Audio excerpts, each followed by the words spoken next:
Yo, this is Galen Bingham, the Leadership Strategist. Hey, do you remember the television show, the game show Deal or No Deal? It was on television from 2005 until 2009 and then in syndication for several years. Well, it's making a comeback.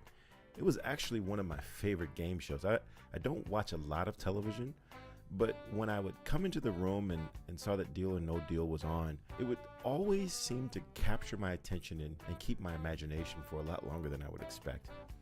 I read an article that talked about why that might be the case. It turns out that all of the contestants are actually only making one decision. And that decision is, of the 26 numbered suitcases, which suitcase has the $1 million in it?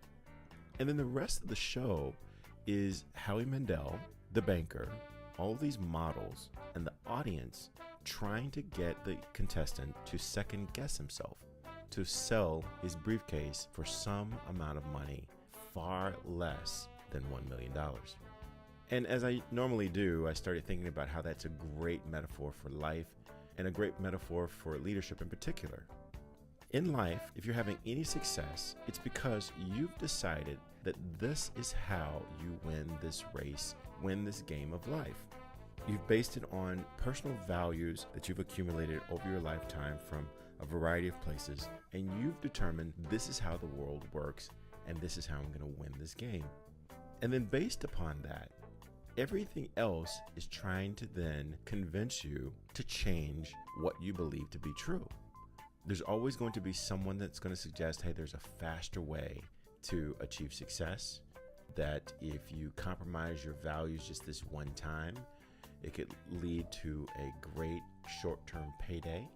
If you've decided that you have a certain standard of being in a committed relationship forever and ever, there are going to be tons of distractions that will come into your life. Wearing the perfect outfit, walking the exact right way, smiling at you the way the right person would smile at you.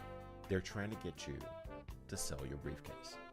If you are a leader and you've decided that developing people is as important, if not more important, than any short-term financial measures that the business might have, well then first of all, that's a very, very heroic decision to make, and not very many business leaders will make that decision. But if you've made that decision, there are going to be dozens, if not hundreds, of opportunities for you to sell your briefcase along the way. There are going to be incredible opportunities for you to shade the numbers this way versus that way, to tell the client something that is mainly the truth, mostly the truth, technically not lying or certainly not against the law, but it's not 100% of the truth. And it might lead to a big payday. There's going to be a temptation and an opportunity to throw this one person under the bus and maybe tell some not so flattering news about them that, well, it must be true because most of the other people in the office are telling those same stories. And it's not your fault that the hiring manager for this promotion is the only person that has not heard that rumor. And who knows, this might just up your status, your ranking for getting that promotion after all. In other words, it's going to be tempting to sell your briefcase. Well, I'm going to suggest to you that the $1 million is actually in the number suitcase that you've selected.